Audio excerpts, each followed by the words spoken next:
The retirement party invitation arrived on a Tuesday, tucked between credit card offers and grocery store circulars. My granddaughter Claire had organized it, a celebration of my 40 years at Morrison Engineering. The card showed a cartoon engineer with a hard hat and briefcase walking toward a sunset.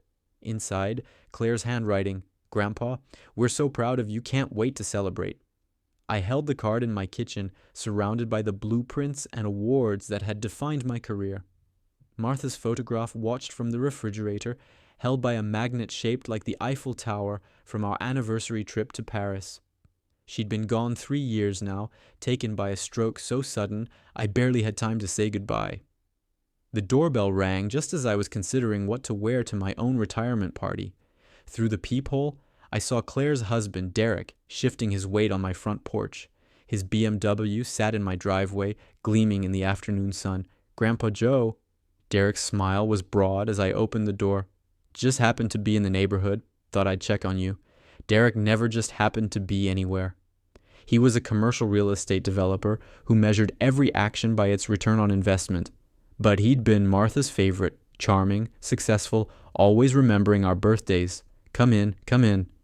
I stepped aside, noticing how his eyes immediately swept my living room with the appraising gaze of someone calculating square footage.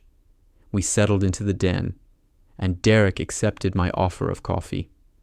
While I prepared it, he wandered through the first floor, his footsteps echoing on the hardwood floors I'd refinished myself after Martha died. Staying busy had kept the grief at bay. "This house has appreciated remarkably well," Derek said when I returned with our coffee. "Properties in this neighborhood are selling for over $1 million now." I handed him his mug, decorated with "World's Best Grandpa" from Claire's college graduation gift. "Is that so?" "The market's incredible right now. These old Victorians are gold mines, especially ones maintained as well as you've kept this place." Derek sipped his coffee, his expression thoughtful. "Have you ever considered what you'll do with it?" "Do with it?" "I live here, Derek. Have for 43 years. Of course, I just mean..." He set down his mug carefully. "You're retiring now. This place is huge for one person. 3 floors, all those stairs. Claire worries about you managing it all alone." Something cold trickled down my spine. "Claire worries? We both do, Grandpa Joe. You're not getting any younger." Derek's voice carried practiced sympathy. "We've been discussing options that might be easier for you, more appropriate for this stage of life. I thought of Martha, who'd climbed these stairs until the day she died, who'd tended the garden out back and hosted Sunday dinners for our entire family in the dining room. Derek was now appraising like a commodity. What kind of options?" I kept my voice neutral. Derek leaned forward, his enthusiasm building. "There's a wonderful senior community in Aurora assisted living, but the nice kind. Pool, activities, medical staff on site. Claire and I visited last week, and it's really quite impressive. You and Claire visited an assisted living facility?" My coffee suddenly tasted bitter. "Just to explore possibilities." Derek's smile never wavered. "The thing is, Grandpa Joe, a place like this house, it's not just property, it's capital, liquid assets you could use to fund a comfortable retirement with plenty left over for, well, for the family." "For the family." I repeated the words slowly, understanding finally crystallizing like ice in winter. Derek stood, pulling papers from his jacket pocket. I took the liberty of having some documents prepared. Nothing binding, just preliminary assessments. Market comps, estimated sale prices, that sort of thing. I stared at the documents he laid on Martha's coffee table, professional printouts with property photos, including aerial shots of my home that could only have been taken with a drone. "This is quite thorough for a casual visit, Derek. I'm a planner, Grandpa Joe. Always have been." He pointed to a figure circled in red. $1,240,000. "That's conservative. We could probably get more in a bidding war." "We?" The word came out sharper than I intended. "Well, Claire would handle the legal aspects as your power of attorney, and I'd manage the sale. Family discount on my commission, of course." Derek's smile was all teeth.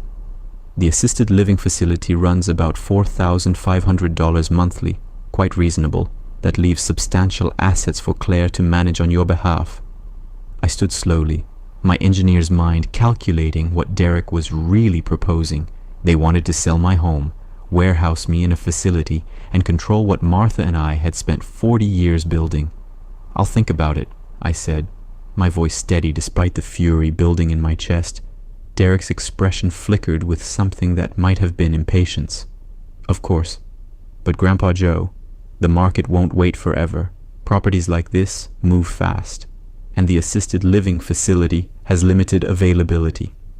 After Derek left, I sat alone in Martha's chair, staring at the papers he'd left scattered on our coffee table. Power of attorney, asset management, conservative estimates. Words that meant my granddaughter and her husband had been planning this for some time. I walked through my house with new eyes, seeing it the way they saw it, not as the home where Martha and I had raised our daughter Sarah, where Claire had spent countless childhood summers, but as $1 million problem standing between them and their inheritance. The phone rang 3 times before Claire answered. "Grandpa, how are you?" Derek just left. We had an interesting conversation. "Oh?" Her voice carried forced casualness. "What about?"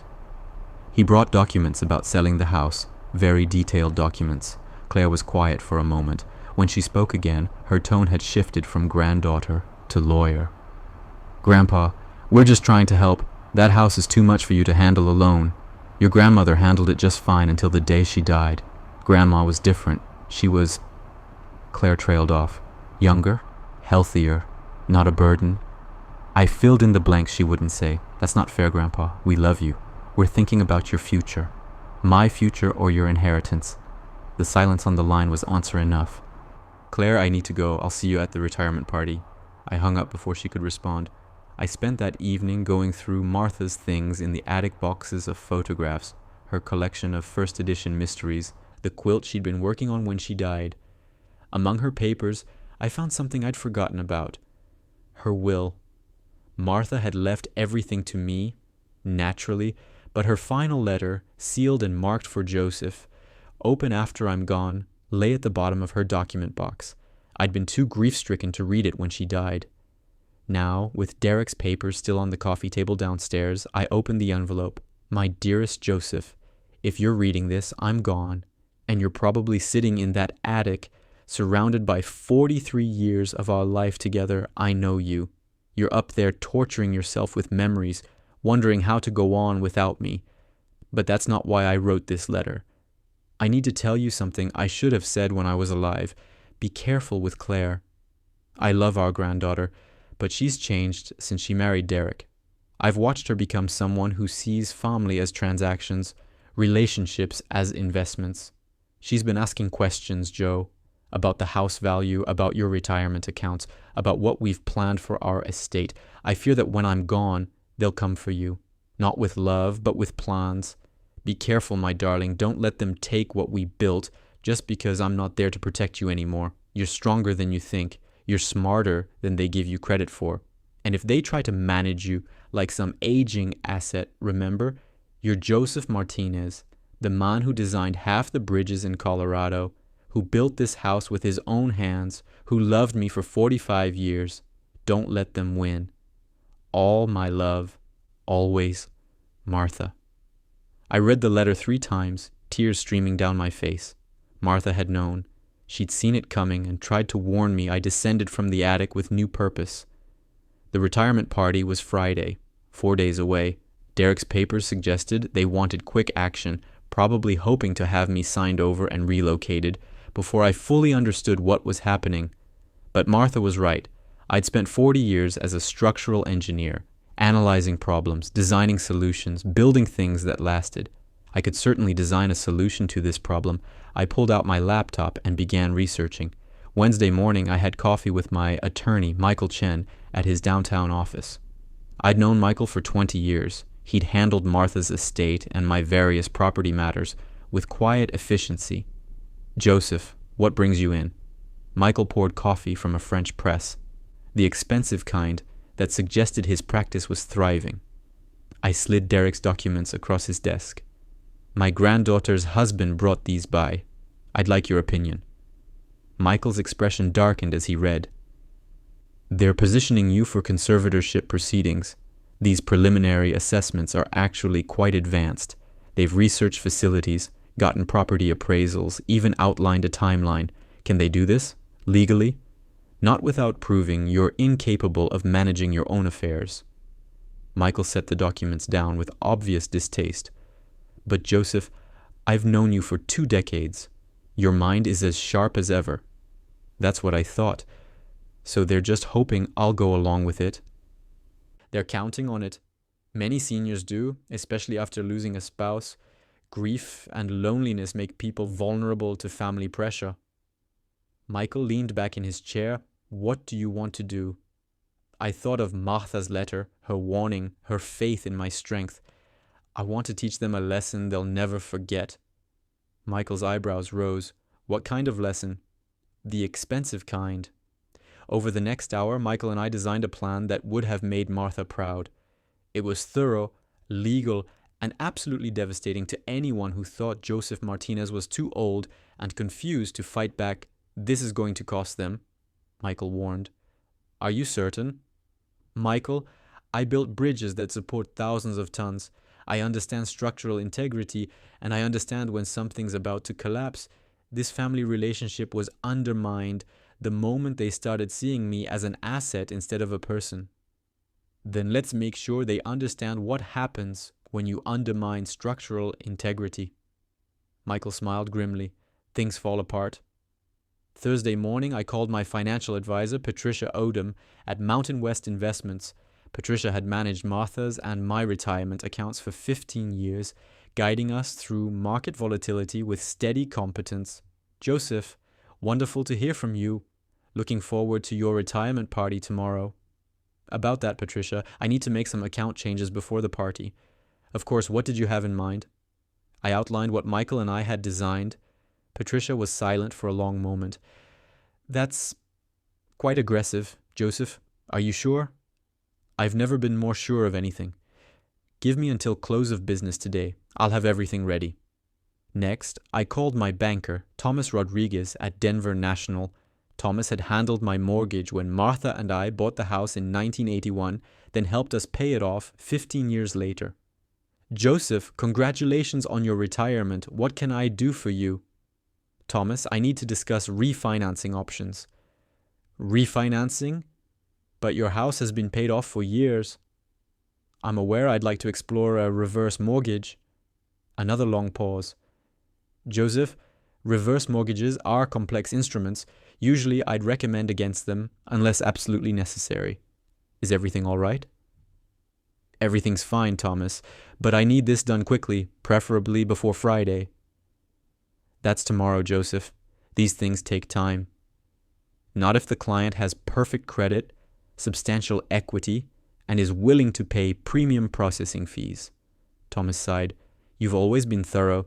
Let me make some calls. By Thursday afternoon, the pieces were falling into place. Patricia had restructured my accounts. Thomas had expedited my reverse mortgage application. Michael had prepared documents that would make a courtroom drama look tame. I spent Thursday evening at Martha's grave, sitting on the marble bench I'd installed beside her headstone. I'm doing this for us, Martha. For the 43 years we built together, they thought I'd just roll over and let them take it all. They forgot who they were dealing with. The cemetery was quiet except for wind through the cottonwoods. I imagined Martha's response, "Give them hell, Joe." Friday morning dawned clear and bright, the kind of Colorado spring day that made you grateful to be alive. My retirement party was scheduled for 6 p.m. at the Summit Club, a prestigious venue overlooking downtown Denver.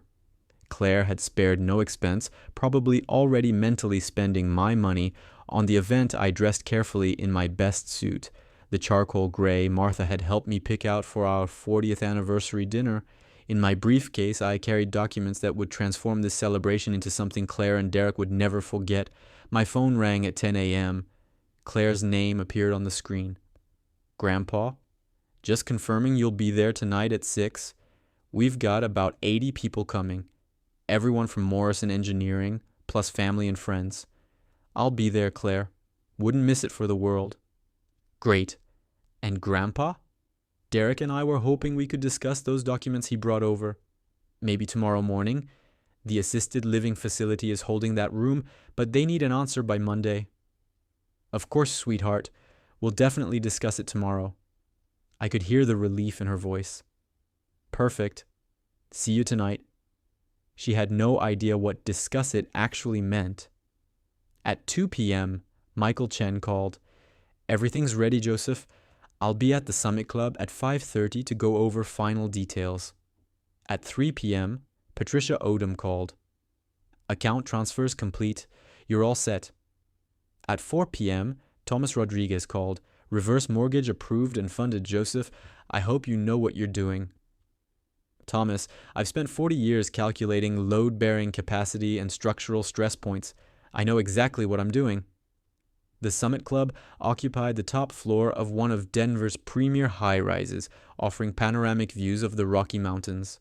I arrived at 5:45 p.m., 15 minutes before the official start time, to find Claire and Derek already there, overseeing final arrangements. Grandpa, Claire rushed over, looking elegant in a navy dress. She hugged me tightly. This is going to be such a wonderful evening. Derek shook my hand with his practiced grip. Joseph, congratulations. 40 years is quite an accomplishment. 43 years of marriage was a bigger accomplishment, I replied, watching his smile falter slightly. The room filled quickly. Colleagues from Morrison Engineering, neighbors from my street, old friends from Martha's book club. Even my boss, Harrison Morrison himself, made an appearance. Joseph, you've been the backbone of this company, Harrison said, gripping my shoulder. We're going to miss you. At 6:30, Claire called everyone to attention. She stood at the podium, microphone in hand, looking like the successful lawyer she'd become. Thank you all for coming to celebrate my grandfather, Joseph Martinez. Grandpa Joe has been an inspiration to our entire family. 40 years at Morrison Engineering, countless bridges and buildings designed, and through it all, a devoted husband to my beloved grandmother Martha. She continued for several minutes, her voice warm with what sounded like genuine affection. I watched Derek standing beside the podium, his expression proud but calculating, already counting the inheritance. Grandpa, would you like to say a few words? Claire gestured to the podium. I stood slowly, accepting light applause as I made my way to the front, the room full of people who'd watched my career, who'd attended Martha's funeral, who thought they knew Joseph Martinez. Thank you all for coming, I began. Retirement is supposed to be a time for reflection, for looking back at what you've built and forward to what comes next. Claire smiled encouragingly from the front row, Derek beside her. Martha and I built a good life. We raised our daughter Sarah in a house we bought in 1981. We worked hard, saved carefully, and planned for a future together. When Sarah died in that car accident 15 years ago, Claire became our focus, our granddaughter, our legacy. I paused, seeing Claire's eyes glisten with tears. She had loved her mother deeply. That part was real. Martha died 3 years ago, but before she passed, she left me a letter. In it, she warned me about something. She said I should be careful, that people might see me as an asset rather than a person after she was gone. Claire's smile wavered. Derek shifted in his seat. I didn't understand what she meant until this week, when my granddaughter's husband brought me documents outlining plans to sell my house, liquidate my assets, and place me in an assisted living facility, all without my knowledge or consent. The room went silent. Claire's face drained of color. These weren't just casual suggestions. These were detailed plans with timelines, financial projections, and even facility reservations. Plans made by people who apparently believed I was too old and confused to notice I was being managed like a failing investment.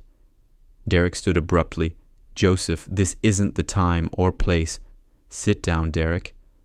My voice carried the authority of 40 years of running construction sites. You wanted to celebrate my retirement. Let me share what I'm retiring to. I pulled documents from my briefcase, the ones Michael had prepared. This week, I made several financial decisions. First, I took out a reverse mortgage on my house, $800,000 fully funded as of this afternoon. That money is now in an offshore trust that cannot be accessed by anyone but me. Claire gasped audibly. Grandpa, what did you do? Second, I restructured all my retirement accounts. Instead of making Claire my beneficiary, I've established a charitable trust. Upon my death, 100% of my assets will go to the Martha Martinez Foundation for Alzheimer's research, a disease Martha didn't die from, but one that her letter suggested you'd try to claim I had. Derek's face turned scarlet. You can't do this. I already did. My attorney Michael Chen is here tonight and can confirm every document's validity. I gestured to Michael, who stood near the back, briefcase in hand. Third, I continued, my voice steady, I've amended my healthcare directives. Claire is no longer my power of attorney for medical decisions.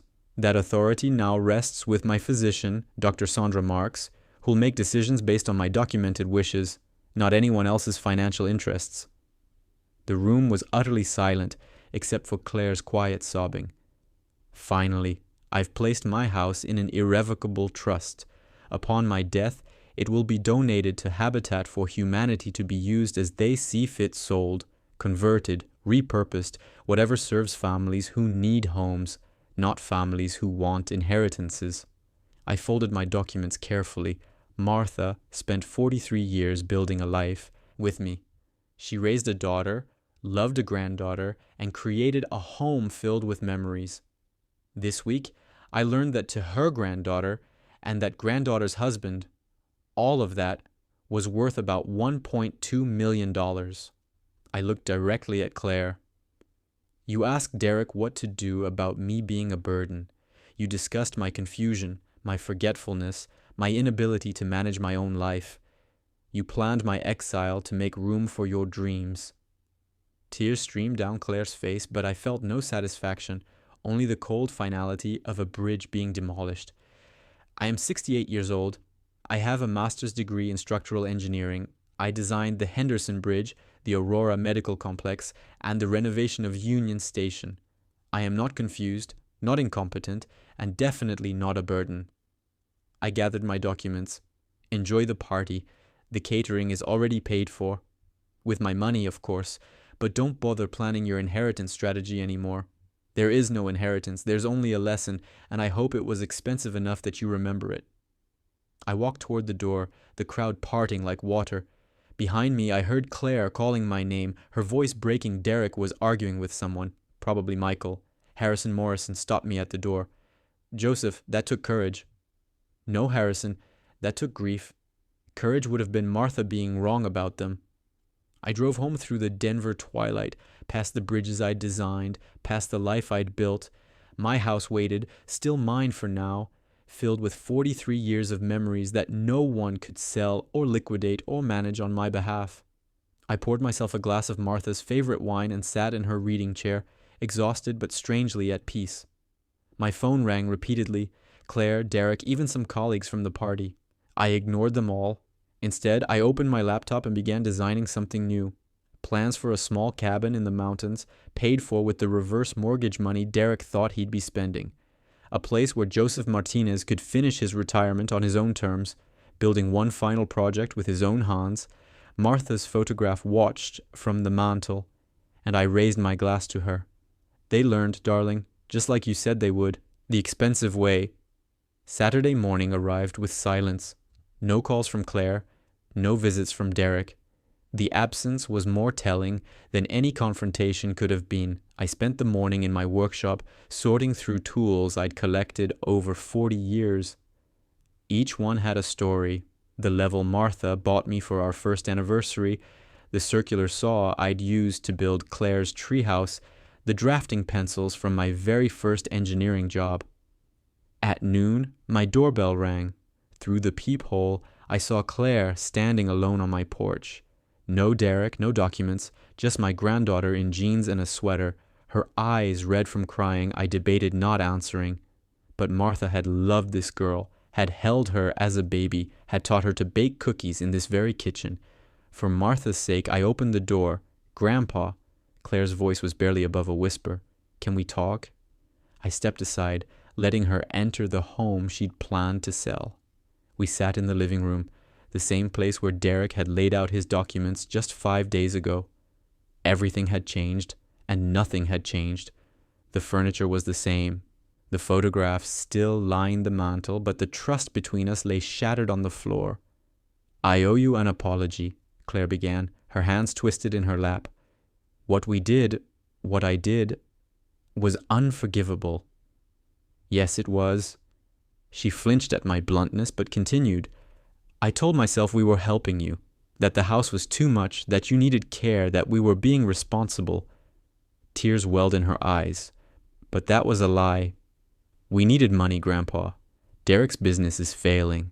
We're drowning in debt. And you thought you'd cash in your inheritance early." I finished. Claire nodded miserably. "I forgot who you are, who Grandma was. I stopped seeing you as my grandfather and started seeing you as—" She couldn't finish the sentence. "An asset, a burden, an obstacle. Yes." The word was almost inaudible. We sat in silence. I thought of Martha's letter, her warning, her hope that I'd be strong enough to stand my ground. "Derek and I are separating," Claire said finally. "What you revealed last night about his business, about how desperate he was for money, I'm finally seeing clearly." "I'm sorry to hear that, Claire. Despite everything, I never wanted your marriage to fail. It failed the moment I let him convince me you were the problem instead of him." Claire wiped her eyes. "I don't expect forgiveness, Grandpa. I don't deserve it. I just wanted you to know that I understand what I did, and I understand why you did what you did." I looked at this young woman who'd once sat on my lap listening to stories, who Martha had pushed on swings in this very backyard, who'd stood at Martha's funeral and promised to always take care of me. "Your grandmother was smarter than both of us," I said finally. "She saw this coming and tried to warn me. I should have listened sooner." "What will you do now?" Claire asked. "I'm building a cabin, small place in the mountains, just for me, somewhere I can live on my own terms." "That sounds perfect for you." Claire stood, smoothing her jeans. "I won't take up more of your time. I just wanted you to know that losing my inheritance isn't the punishment. Losing you is." She walked to the door, then turned back. "Grandma's foundation for Alzheimer's research. That's a beautiful tribute. She'd love that." After Claire left, I sat alone in the house that would eventually belong to Habitat for Humanity. The money I'd locked away in offshore trusts would fund my cabin, and whatever life I had left, the reverse mortgage meant no one would profit from Martha's and my life's work except the families who needed it. It wasn't the retirement I'd planned, but it was justice, and that would have to be enough.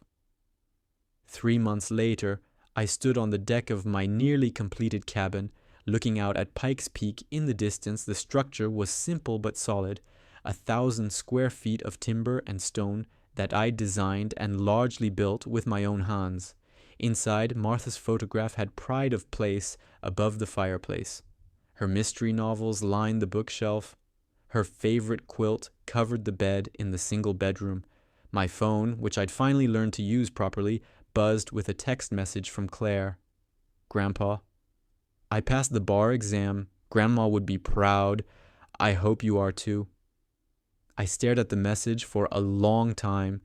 3 months ago, I would have deleted it, but sitting in the cabin I'd built from the wreckage of my family's betrayal, I felt something shift.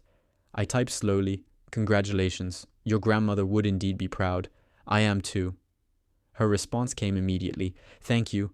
That means everything." I set the phone down and walked back to the deck. The afternoon sun painted the mountains gold, and somewhere in Denver, my old house stood empty, waiting for Habitat for Humanity to transform it into something new. Derek was gone, his real estate business bankrupt, and his reputation destroyed by the revelations of his financial desperation. Claire was rebuilding her life, one bar exam and honest conversation at a time. And I was here, 78 years old, and building my last project, not a bridge or a building, but a new life constructed from the same principles that had guided my engineering career: solid foundation, careful planning, and the structural integrity to withstand whatever storms might come. Martha's letter sat in my desk drawer, read and reread until I'd memorized every word. You're stronger than you think. Don't let them win. I hadn't let them win, but I'd learned that victory sometimes looks like loss. Lost family, lost innocence, lost dreams of a simple retirement surrounded by loving grandchildren. Instead, I had silence, solitude, and the satisfaction of having stood my ground when it mattered most. I raised my evening coffee mug toward Martha's memory. We built a good life, darling, and I protected it just like you asked. The mountains didn't answer, but they didn't need to. The cabin stood solid, the foundation sure, the structure sound. Joseph Martinez had designed his last project, and it would stand long after he was gone, not as an inheritance to be fought over, but as a testament to the importance of building things that matter and protecting them from those who only see value in dollars. The sun set behind the peaks, painting the sky the same colors as the wine Martha used to love. I sat on my deck and watched the day end, grateful for the lesson learned, however painful, that sometimes the greatest act of love is teaching people that love cannot be measured in assets, managed like investments, or sold for the highest bidder. And if they never learned that lesson, well, at least they'd learned not to underestimate Joseph Martinez, structural engineer, widower, grandfather, and a man who knew exactly how to bring down a house of cards built on greed. 6 months later, the knock on my cabin door came unexpectedly on a Tuesday morning. I'd been working on sketches for a small greenhouse. Martha would have loved fresh tomatoes even in the mountains. Through the window, I saw Claire's car in my driveway, but this time she wasn't alone. A young woman, maybe early 20s, stood beside her. I opened the door to find my granddaughter looking nervous but determined. The young woman beside her had Claire's eyes and Martha's smile. "Grandpa, this is my daughter, your great-granddaughter." Claire's voice trembled. "Emma just turned 18.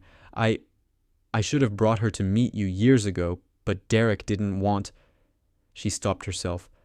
"I'm sorry, I have no more excuses." I stared at this young woman I'd never met, at the great-grandchild Martha had never known existed, at the secret Claire had kept for reasons I was only beginning to understand. "Emma," I said finally, "your great-grandmother would have loved to meet you." The girl's smile was pure Martha. "Mom's been telling me stories about both of you, about how you built bridges, and Grandma loved mystery novels, and how you never gave up on anything you started." I looked at Claire, at the regret in her eyes, at the hope she was trying so hard to contain. "Well," I said, stepping back from the door, "I just made coffee. And I have a greenhouse design that could use a fresh perspective. Martha always said the best engineering happens when you bring in new viewpoints." Claire's eyes filled with tears. "Thank you, Grandpa." "Don't thank me yet. Emma, do you know anything about load-bearing calculations?" My great-granddaughter laughed, a sound like bells. "Not yet, but I'm studying architecture at CU Boulder. I'd love to learn." As we sat at my small kitchen table, 3 generations of Marthas and my legacy, I realized that some structures can be rebuilt after they collapse, not the same as before. The scars remain, the trust is harder won, the foundation must be reinforced. But Martha had built our family on more than just blood ties.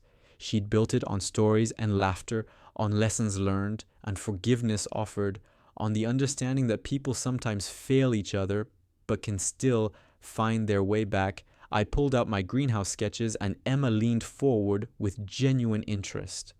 Claire watched us both, relief and gratitude written across her face. Outside my cabin window, the mountains stood unchanged, bearing witness to one man's small act of rebuilding something he thought had been destroyed forever. Martha's photograph on the mantel seemed to smile, as if she'd known all along that some foundations run deeper than money or property or even betrayal. They run through generations, connecting us in ways that survive our worst mistakes. Now, Emma, I said, pointing to my sketch. The key to any good structure is understanding stress points. Let me show you what your great-grandmother taught me about building things that last. And, in the golden afternoon light of the Colorado mountains, we began designing something new together. Not an inheritance or an investment, but a legacy Martha would have been proud of. The cabin stood solid. The family, slowly, began to mend. And Joseph Martinez, at 78 years old, learned that sometimes the best revenge is discovering you still have something worth building after all. If this story moved you, please share your thoughts in the comments. Sometimes the greatest lessons come from the most painful betrayals, and sometimes redemption looks different than we imagined. Emma visited every weekend. After that first meeting, she'd drive up from Boulder on Saturday mornings, her small Honda packed with architecture textbooks and questions about engineering principles that reminded me so much of my younger self it hurt. Grandpa Joe, why did you use cantilever designs for the Henderson Bridge instead of traditional suspension? She asked one morning, spreading blueprints across my kitchen table, because Martha said she wanted something that looked like it was defying gravity. I smiled at the memory. She was romantic that way, thought bridges should be poetry, not just function. Emma traced the design with her finger, her expression thoughtful in a way that showed real understanding. That's beautiful.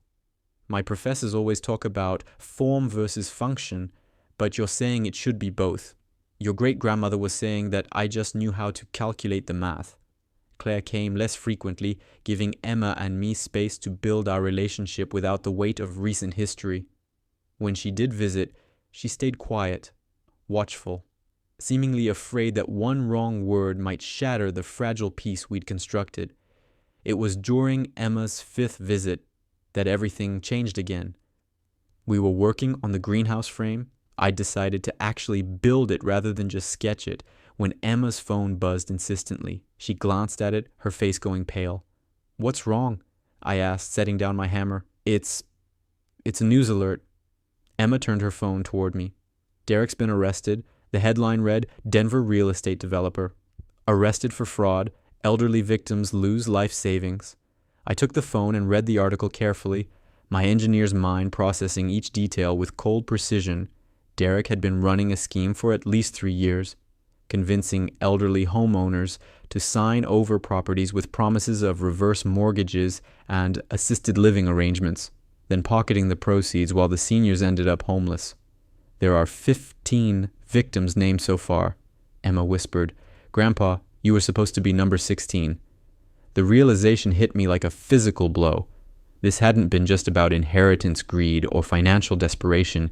Derek had been operating a criminal enterprise, and Claire had, knowingly or unknowingly, been helping him. "I need to call your mother," I said. Already reaching for my phone, Claire answered on the first ring. "Grandpa, I just saw the news. Please, you have to believe me. I didn't know. I swear I didn't know what he was really doing. Claire, I need you to come to the cabin now and bring every document you have related to Derek's business." She arrived 2 hours later, her face drawn and frightened. Emma and I sat on one side of the kitchen table. Claire sat across from us like a defendant facing judgment. "Tell me everything," I said, "from the beginning." Claire's story tumbled out in broken pieces. Derek's real estate business had been struggling for years.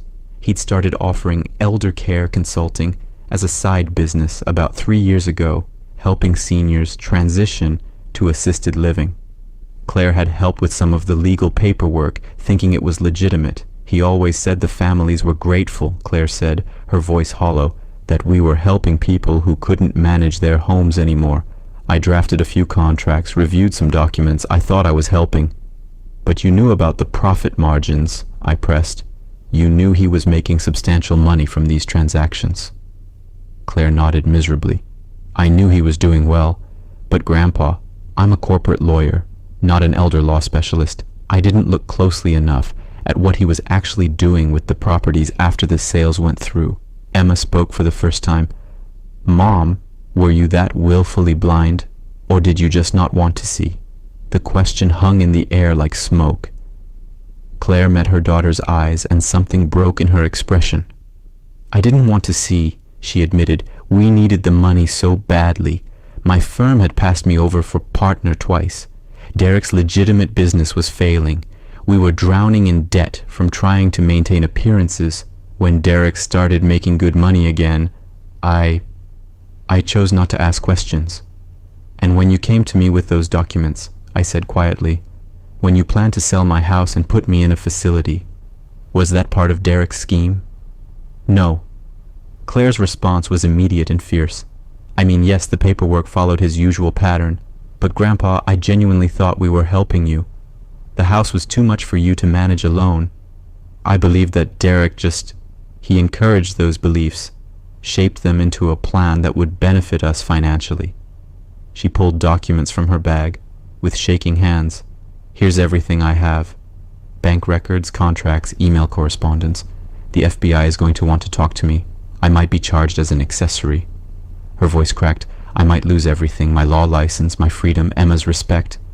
I looked at my granddaughter across the table, at Martha's photograph watching from the mantel, at Emma's young face trying to process her mother's moral failures. Emma, can you give your mother and me a moment? Emma hesitated, then nodded, and stepped outside onto the deck. Alone with Claire, I spread her documents across the table. My engineer's eye quickly identified patterns, standardized contracts, property transfers following identical timelines, financial disbursements that never quite matched the stated sale prices. Claire, you helped draft these contracts? Some of them. Not all. Mostly I just reviewed them for legal compliance. And you never noticed that the stated property values didn't match market rates. She was quiet for a long moment. I noticed, she finally whispered. I told myself, Derek was just good at negotiating below-market purchases. I told myself a lot of things. I thought about those 15 elderly victims who'd lost everything, people like me, who'd built lives, raised families, worked for decades to have a home of their own. People who'd trusted someone who saw them as nothing more than assets to be liquidated. Martha tried to warn me about you, I said. In her letter, she said you'd changed since marrying Derek, that you saw relationships as transactions. I thought she was talking about ordinary greed. But this... I gestured to the documents. This is something much worse. I know. Claire's tears fell onto the papers, blurring ink. I betrayed you, betrayed those other people, betrayed everything Mom taught me. And the worst part is, I can't even claim ignorance. I chose not to see because seeing would have meant losing the lifestyle Derek provided. I stood and walked to the window, looking out at the mountains Martha had loved. Behind me, I heard Claire crying quietly, the sound of a woman finally confronting the full weight of her choices. Grandpa, she said eventually, I don't expect forgiveness. I don't even deserve Emma speaking to me, let alone you. But those 15 victims, they need help. Claire's plan was audacious, legally complex, and required me to do something I'd sworn never to do. Involve myself in Derek's world one more time. The FBI is building a case against Derek, Claire explained, her lawyer brain finally engaging in something useful. But criminal cases take time, and those victims need help. Now, most of them are homeless or living with family members who can't afford to support them long term. What are you proposing? A civil suit, fast, targeted, and designed to recover assets before Derek can hide them, but we'd need a plaintiff with standing, someone Derek tried to defraud who can demonstrate the pattern of his scheme. You're talking about me. I said it as a statement, not a question. Yes, you're the perfect plaintiff, Grandpa. You're credible, sympathetic, and you have documentation of Derek's attempt to defraud you. Plus, your countermeasures prove you saw through his scheme, which demonstrates his intent to deceive. Emma had come back inside, listening from the doorway. But Grandpa didn't lose anything. How does that help the other victims? Class action lawsuit, Claire said. Grandpa Joe becomes the lead plaintiff, representing all of Derek's victims. We sue not just Derek personally, but his business entities, his assets, even the banks that processed these fraudulent transactions, if we can prove they ignored red flags. I sat back down at the table, my mind calculating angles the way I used to calculate load stress on bridge supports. You're asking me to put myself in the public eye, to testify, to be cross-examined, to relive the betrayal in front of strangers. Yes, Claire said simply, and I have no right to ask you for anything, let alone this. But Grandpa, those 15 people, they're you. If your reverse mortgage hadn't been legitimate, they're living your worst-case scenario. I thought about the article, about elderly people losing homes they'd spent lifetimes building, about families torn apart by financial devastation, about the desperate phone calls and the dawning realization that everything was gone. I'll need a good lawyer, I said finally, someone who specializes in elder law and fraud cases. Claire shook her head. I can't represent you, Grandpa.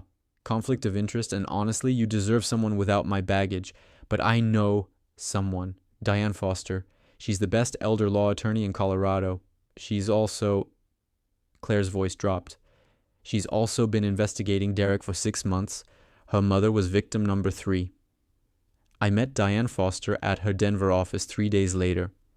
She was a woman in her late 50s with steel gray hair and eyes that had seen too much human cruelty to be shocked by much anymore. Mr. Martinez, thank you for coming. She gestured to a chair across from her desk. Claire told me you might be willing to help with a case against Derek Palmer. Before we discuss that, I need to know about your mother. Diane's expression hardened. My mother, Helen Foster, was a retired school teacher, 73 years old, sharp as a tack, living independently in the home she and my father built in 1972. Derek convinced her she needed assisted living, that her house was too much for her to handle. He arranged everything, the sale, the facility, the paperwork. And then he pocketed $600,000 from the sale of her home and put her in a facility that cost $2,000 a month. He told her the rest was invested for her long-term care. Within 6 months, the money was gone, and she was being evicted from the facility for non-payment. Diane pulled out a photograph, an elderly woman with kind eyes and a gentle smile standing in a garden. She's living with me now. She lost her independence, her home, and her dignity. Also, Derek Palmer could fund his lifestyle. I looked at Helen Foster's photograph and saw Martha saw the life we'd built together, the dignity we'd maintained, the independence we'd fought for. What do you need from me? I asked. Everything, your story, your documents, your willingness to be the face of this lawsuit. Mr. Martinez, Derek tried to do to you exactly what he did to my mother and 13 other people. The only difference is you were smart enough and strong enough to stop him. These other victims need that strength now. Over the next hour, Diane outlined a legal strategy that was brilliant in its simplicity. A class action lawsuit with me as lead plaintiff, targeting not just Derek but every entity that had profited from his scheme, the banks, the assisted living facilities that had received kickbacks, even the title companies that had processed suspiciously rapid property transfers. The goal is immediate injunctive relief, Diane explained. We freeze Derek's assets, recover what we can, and distribute it to the victims. It won't make them whole. That money's largely gone, but it'll give them something to rebuild with. And Claire? I asked. What happens to her in all this? Diane's expression softened slightly. That depends on what she knew and when she knew it. If she cooperates fully with the FBI investigation and this civil case, if she provides documents and testimony that helps us track where the money went, the prosecutors might show leniency. She'd probably lose her law license for a while, but she might avoid prison. She's already agreed to full cooperation, I said. She gave me all her documents, everything Derek ever had her work on. Then she's smarter than I gave her credit for. Diane stood, extending her hand. Mr. Martinez, are you in? I thought about Martha's letter, about her warning to be careful. But I also thought about her life philosophy, that we're judged not by our failures, but by whether we stand up when it matters. I'm in. The lawsuit hit the news 3 weeks later. Local engineer leads class action against alleged elder fraud scheme. My phone exploded with calls. Reporters, well-wishers, former colleagues, even a few of Derek's other victims who'd seen the news and wanted to add their stories to our case. Emma appointed herself my unofficial secretary, screening calls and managing interview requests. Grandpa, you're kind of famous now. There's a lady from 60 Minutes who wants to talk to you. 60 Minutes? I was sitting in my cabin, surrounded by legal documents, and feeling far too old for this kind of attention. National news, Grandpa. This story is bigger than Denver. There are probably Derek Palmers in every city, targeting elderly people who just want to live out their lives in peace. She was right. Of course, Diane had already been contacted by attorneys in 5 other states reporting similar schemes. My case was becoming a template for fighting elder fraud nationwide. The preliminary hearing was scheduled for late October, giving Diane 2 months to build an airtight case. During that time, I met all 15 of Derek's other victims. There was Helen Foster, Diane's mother, who baked me cookies and thanked me with tears in her eyes. Robert Chen, an 80-year-old former professor who'd lost the home where he'd raised 4 children. Maria Gonzalez, a 76-year-old widow who'd been living in her car when Diane found her. Each story was a variation of the same theme. Trust betrayed, lives disrupted, dignity stolen. Each person reminded me that, but for Martha's warning and my own suspicious nature, I would have been sitting where they sat. Why did you fight back when we couldn't? Robert Chen asked me one afternoon at Diane's office, where we'd gathered to review depositions. I had an advantage you didn't, I said honestly. My wife warned me before she died. She saw something in my granddaughter's marriage that worried her. Without that warning, I'd have walked right into Derek's trap, just like you did. But you didn't just protect yourself. Maria Gonzalez pointed out, you're fighting for us now. You don't have to do that. I thought about how to explain it to these people who'd lost so much. My wife, Martha, spent 43 years teaching me that we're responsible for more than just ourselves. That being part of a community means standing up when you see injustice, even when it's easier to walk away, especially when it's easier to walk away. Helen Foster patted my hand with her weathered one. Your Martha sounds like she was a wise woman, the wisest I ever knew. The day before the preliminary hearing, Claire called. Grandpa, the FB. I want me to testify tomorrow. They're offering a deal. Full cooperation in exchange for immunity from criminal prosecution. But I'd lose my law license for 5 years and have to do community service. Are you going to take it? I don't know. Emma hasn't spoken to me in 2 weeks. If I testify against Derek, if I admit publicly what I did, she might never forgive me. But those victims deserve justice, and I'm the only one who can trace some of Derek's hidden assets. I looked out my cabin window at the mountains turning gold in the autumn sunset. Claire, I can't tell you what to do, but I can tell you what your grandmother would say. What's that? She'd say that doing the right thing is rarely the easy thing, that courage isn't the absence of fear, it's doing what needs to be done despite the fear, and that your daughter is watching how you handle this moment, learning what kind of person her mother really is. Claire was quiet for a long moment. Will you be in court tomorrow? Front row. Someone needs to witness you making the right choice, even if it's too late to prevent the wrong one. The courthouse was packed the next morning. Television cameras lined the hallway, reporters shouting questions as Diane and I made our way through the crowd. Emma met us at the courtroom doors, her young face set in grim determination. Mom's inside already, she told me. She looks scared. She should be, I replied. Fear means she finally understands what's at stake. Judge Margaret Thompson presided. A woman in her 60s with a reputation for having zero tolerance for fraud, she listened impassively as Diane presented our case. 15 victims, over $9 million stolen, a systematic scheme designed to prey on vulnerable seniors. Derek's attorney, a slick corporate type named Harrison Wade, argued that his client was a legitimate businessman who'd simply helped elderly people transition to appropriate care. The property sales were all legal, the contracts valid, the transactions properly documented. Then Diane called Claire to testify. My granddaughter walked to the witness stand like a woman approaching the gallows. She wore a simple gray suit, no jewelry, her hair pulled back severely.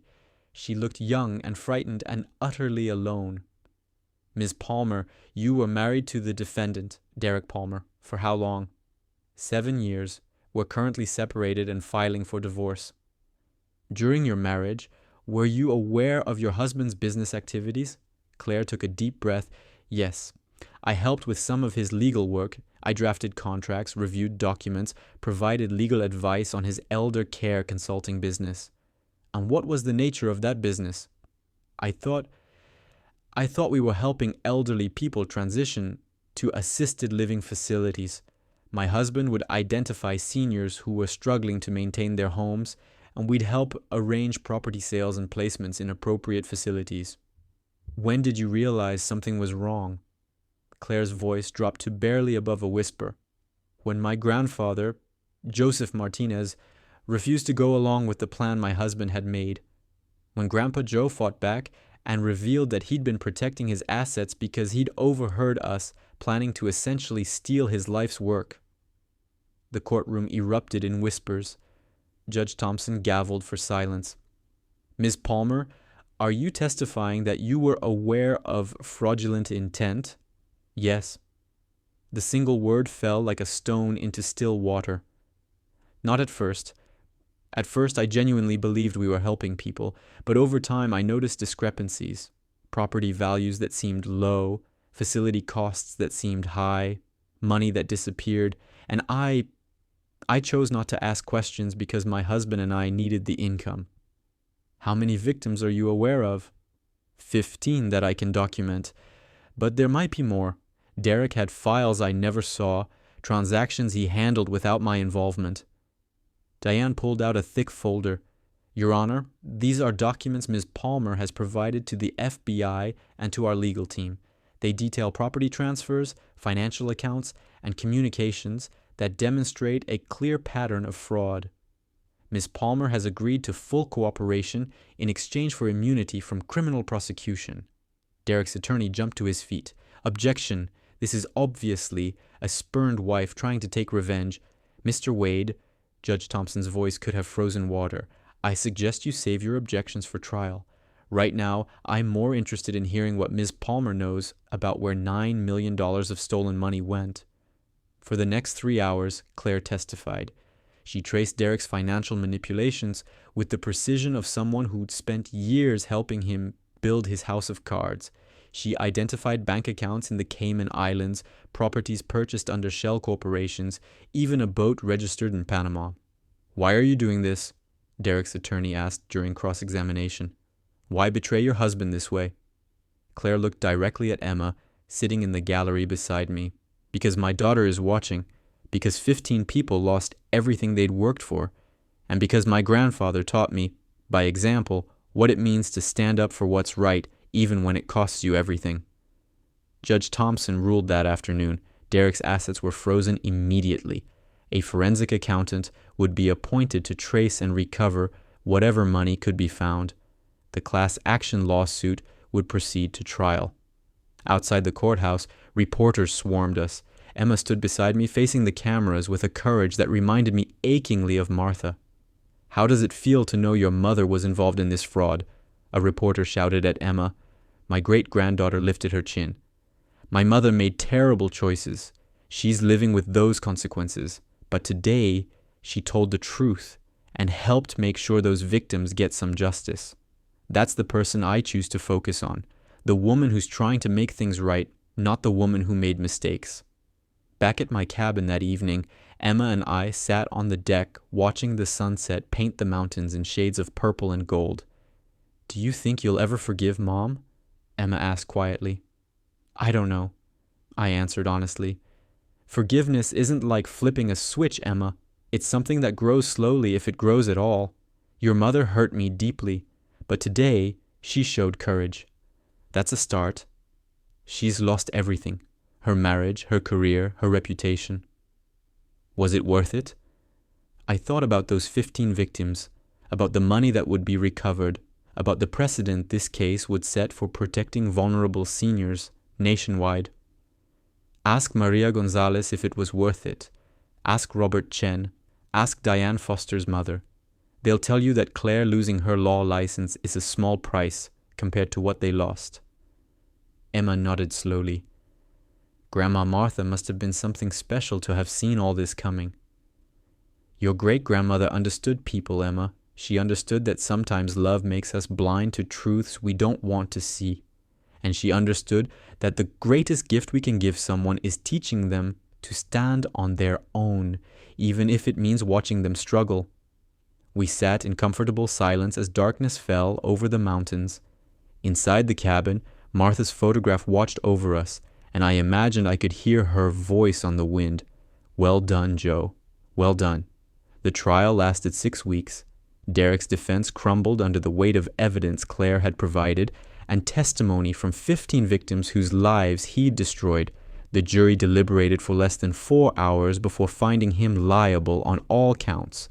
The financial recovery was substantial, over $6 million traced and frozen, with more likely to be recovered as investigators continued following the money trail. It wouldn't make the victims whole, but it would give them a chance to rebuild. Derek was sentenced to 15 years in federal prison for elder fraud, wire fraud, and money laundering.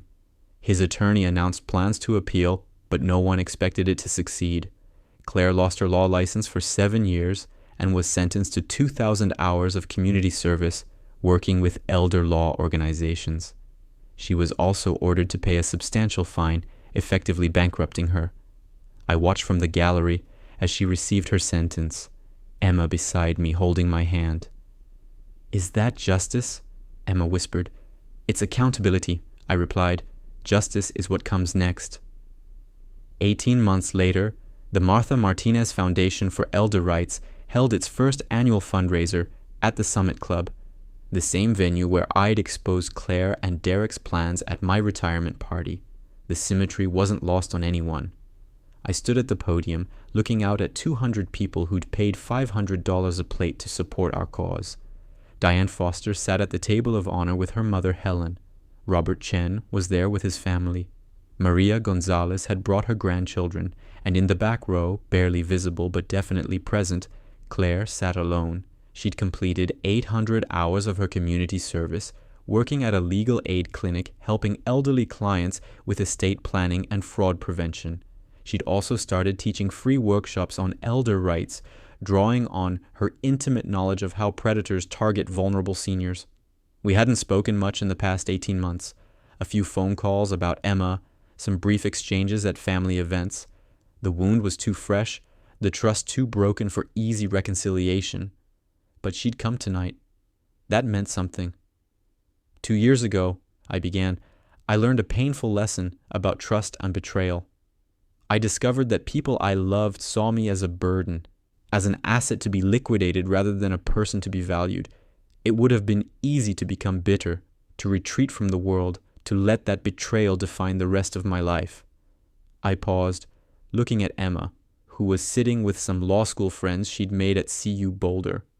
She'd switched her major from architecture to law, inspired by watching Diane Foster fight for her grandmother, and others like her. But I had an advantage many victims of elder fraud don't have. I had a wife who warned me before she died. I had resources to fight back. I had the education and experience to recognize what was happening and take action. Most importantly, I had time to plan, to protect myself, to ensure that when the betrayal came, I'd be ready. The 15 people Derek Palmer defrauded weren't so lucky. They trusted the wrong person at the wrong time, and it cost them everything. This foundation exists to make sure that doesn't happen to others. We provide education, legal resources, and financial assistance to seniors at risk of exploitation. I held up a document. Tonight, I'm announcing that the Martha Martinez Foundation has partnered with 5 other states to create a national database of elder fraud cases. We're building an early warning system so that predators like Derek Palmer can be identified and stopped before they destroy more lives. The applause was thunderous. Diane Foster stood, tears streaming down her face. Helen Foster clutched her daughter's hand, both of them looking at me with gratitude that made my chest tight. Video like and channel co-subscribe me.